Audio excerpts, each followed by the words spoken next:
I'm back with another video for you guys.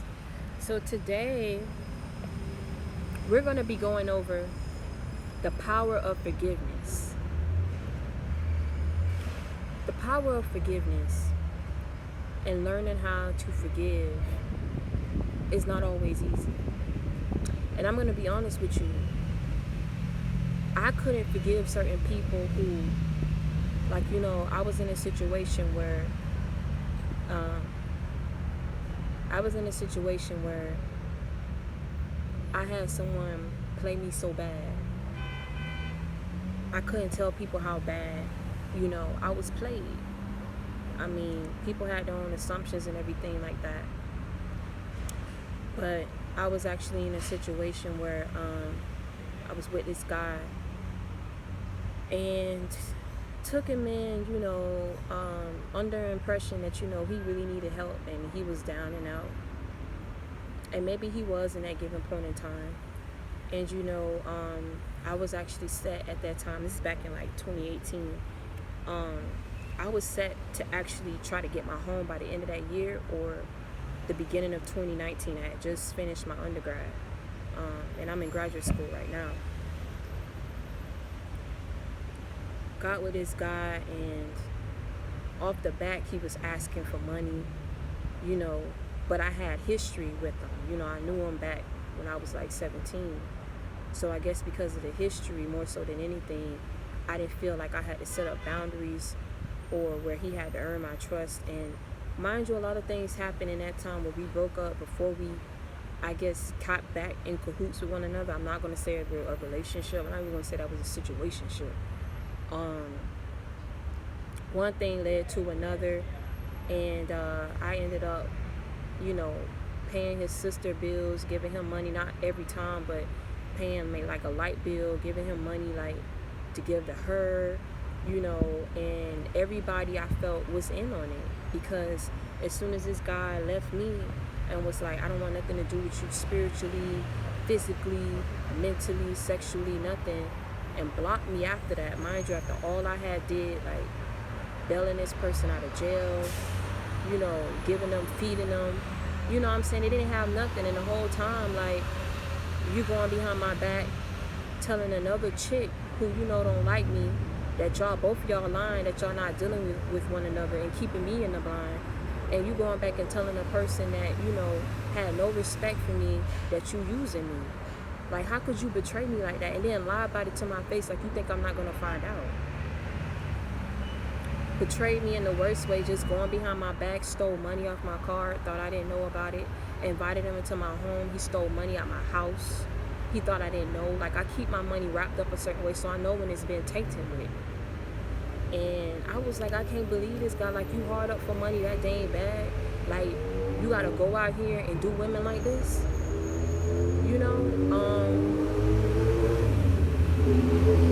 And the whole time, so many times I tried to leave. I'm about to get I'm about to bounce.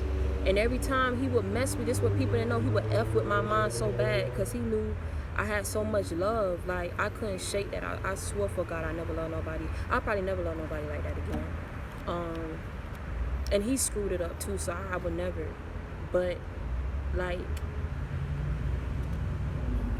just calling me back, talking about, he'll do this, this is thing, he love to do this. I'm trying to give you a chance to work on the relationship, you know what I'm saying? You just want to leave. I'm trying to, da-da-da-da-da-da. What I can't respect, I worked so hard for that money, and all I wanted was a trip to go to Hawaii or to Disney. And it's he'll be like, oh, well, buy me this, and because I can't be looking all any kind of way. Knowing everything that he was doing, you know what I'm saying? Knowing that you was out here just using me as a stepping stone because you really wanted to be with other chicks who you felt was better than me. But clearly you was bumped on your head as a child to go against the divine and go against an earth angel. Because for real, I've never messed with anyone in my life, but I always knew I was special. So that right there, playing on my mind, not giving me what I really want, and knowing I had the money to do it, and you work with other people, allow other people to see you playing me, came up with other different plans, like losing stuff in public areas, talking about he lost it just so I can go back and give him more money. You doing this in front of people. These very same friends would pass me by and laugh every time they pass by me. I would forever be a joke to a lot of these people. But like I said, you know, at the end of the day, I know where God is about to take me. So it's like, what are you really doing? By going and laughing, talking about how I allowed this man to play me so bad. These friends would come up to me. It was so bad. They would laugh, like, and then be like, oh, what's up, what's up, what's up? You know what I'm saying? So, the whole time, I'm pretty sure, you know, this girl, which is his ex, like, we went through this whole situation where they was taking me in and out of court, trying to get restraining orders on me because I was messing with them, but they were also nitpick at me too. And see, when I'm ready for something, then they want to slap restraining orders on me. And this very same girl, it's like, you really think I came to you and I stepped to you as a woman and I asked you what was up, and you told me nothing was up. But what you omitted was you were still talking or still dealing with him, whether be it for your own financial gain or whatever. That's what you didn't tell me. But both of y'all can have it. Like I said, you know, at the end of the day, it's like I went through several abortions. The second one being life-threatening because I was 14 weeks.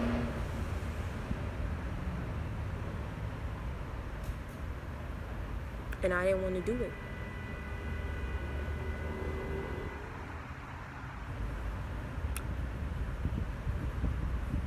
Situation damn near broke my soul, you know. Treated me like I wasn't human. I mean, if I was just the ugliest person, the scum of this earth, I mean, everybody deserves love. No one deserves to be treated like that. I had to call on certain friends because my money was real tight. I thank God for them friends, you know, who helped me out. Because Lord knows I didn't have it. I probably would have been with the child now, and he probably would have, you know, not claimed us or whatever. But, you know, in that given point in time, I talked to the baby, and I said, you know, I really don't want to do it. But I know you're going to a better place, and God got you. I know my Father in heaven will make sure you straight. And what he didn't realize, you left me to pick up the broken pieces of my life financially, spiritually, and physically. And I couldn't keep my weight up for the life of me. I lost so much weight trying to figure out what it was. I was in and out of hospitals. I was fine health-wise, but my blood wasn't clotting properly, and I wasn't really going to the hospital like that. The hospital bills, I just got to the point I'm like, I can't keep going to the hospital. And eventually I went to the bathroom and I peed, and like blood came out, and it hurt me so bad, like I was straining, crying. And when I went, I had a real bad infection because of the second one. My blood didn't clot properly, and I had to take medicine for that. And I ended up working several odd-end jobs along with my 9-to-5, like Walmart, Wawa, you know, Fresh Market. I worked in so many different places. People would see me, and I was embarrassed a little bit when some of my high school people would see me there, because it's like I went to school, I was supposed to be here. But I did what I had to do to try to help my family and also to keep myself afloat. And I ended up passing out at work. I went to the doctor, and I don't know if it was God speaking through this man, but this man shook me up. He was a black doctor. He shook me, but he shook me a little bit and said, do you not know how much God loves you?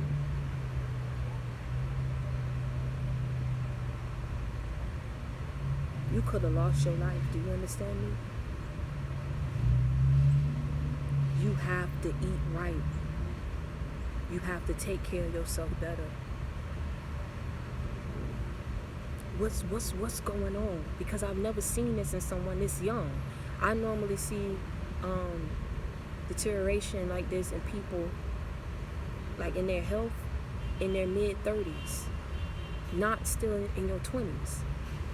And I didn't really want to tell this man what the hell I was going through. I felt like, number one, it wasn't his business. But he wouldn't write my medication, my prescription for me until I talked to him. So we were sitting there for like a good 3 minutes, and then eventually, I just broke down and I was crying. And I was like,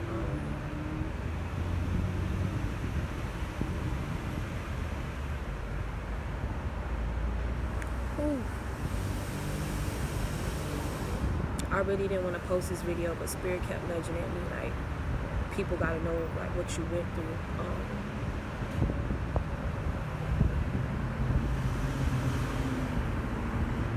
I held it in for so long, getting up. I ain't have time to like cry about why he left me, why he made a mockery of me in front of these people, why I'm here. I had to get up every day and I had to work.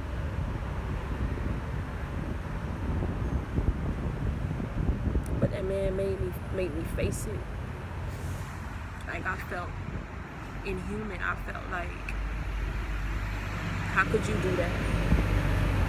Take my little stability, you know what I'm saying? Manipulate me out of it, knowing what I would do. Like, how? I didn't understand it. I didn't understand what I did. I couldn't wrap my head around it.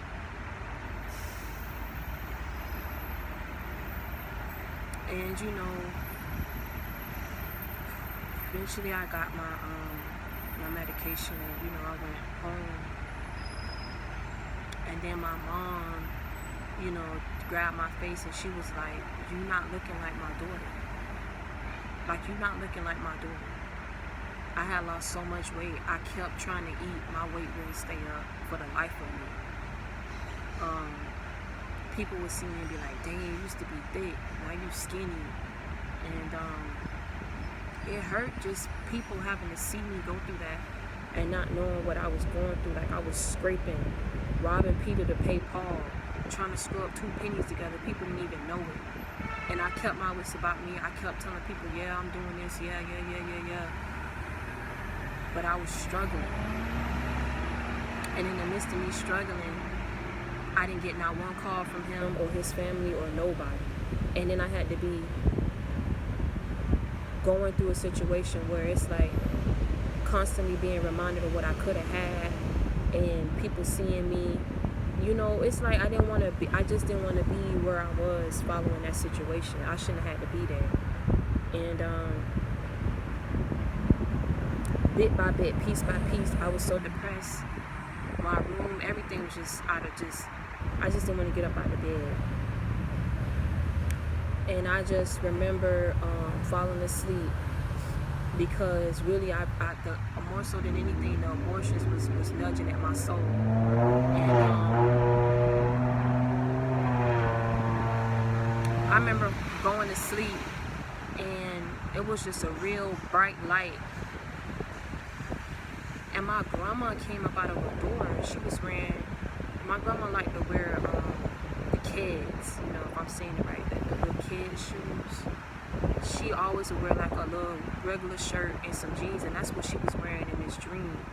But she had a blue blanket and a pink blanket with like 2 kids in her hand, and a blue blanket and a pink blanket. And I found it so weird. She came up to me and walked up to me, and she just walked and she just said, "Let it go. I'm taking care of them. They fine. Let it go." Then the babies disappeared, and she came to me and hugged me and was like, "You gotta let it go. Let it go, baby, before it kills you."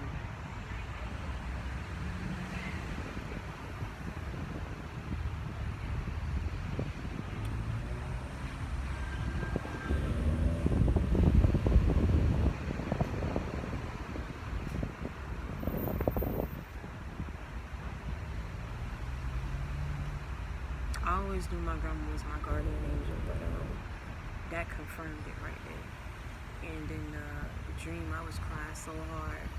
From that day forward, I kept asking God to get the resentment out my heart. Help me to forgive. Help me to forget. I got up every day praying that, because I wanted to just get back to my life. And so what I'm trying to tell you, it could very well be that for all that happened, this person will lie and say that it was my fault, that I was doing all kinds of things. People was reaching out to me, disrespecting me on my different social media profiles. I know people was saying certain things about what I was doing and stuff like that, but one thing I can say, I never compromised myself to get money. I prayed, and what I didn't have, I worked with what I had until I got more. I'm a very smart, resourceful girl. I never had to lay on my back to make up for the lack thereof. I got a brain to do that. But people say what they want to say because narcissistic people don't want nobody to know who they really are and how shady and evil they are. And those who know it condone it because they the same way, got that same low vibrant energy about them. So it was really hurtful that I had to go through all that, and then at the end of the day, all the blame had to be placed on me and lies had to be told on me just to excuse your foolishness and your effortry. Because you know I'm not going to cuss on it. Your foolery. But you know, I can honestly say through the power of forgiveness, getting back to what I'm saying to the message, the power of forgiveness is so strong, divine kings and queens. I get up every day. I do my morning meditation. I get up, I breathe the air, and I thank God for life. Because let me tell you, once I was able to restructure my energy and to forgive that person, to forgive everyone involved, people saw me reemerge like a bright light. And it took people for shock, by surprise. If they didn't know it then, they knew it now that God was on my side. If they didn't know it then, they know it now that I'm blessed. If they didn't know it then, they know it now that I got my ancestors to the left of me, to the right of me. I never walk alone. So don't mess with me. If they didn't know it then, they know it now. See, people think they can go against you when they think that your family screwed up just like them, and ain't nobody gonna come for them, ain't nobody gonna check them about it. And a lot of people didn't want to be on my side because of the simple fact they felt like I would just run back to this person. But it still hurt because it's like, no, this person had no boundaries. You know, you have some people where they come from like a real like background, where it's a family background where you just don't mess with their kids or their siblings because they know you crazy, you ain't got it all, like you gonna comfort them regardless of the fact. It's like, clearly for this person to do me how he did me, and that's just the tip of the iceberg, what I mentioned in this video, he clearly thought no one was gonna comfort him. He clearly didn't believe in divine, and he also didn't believe that in the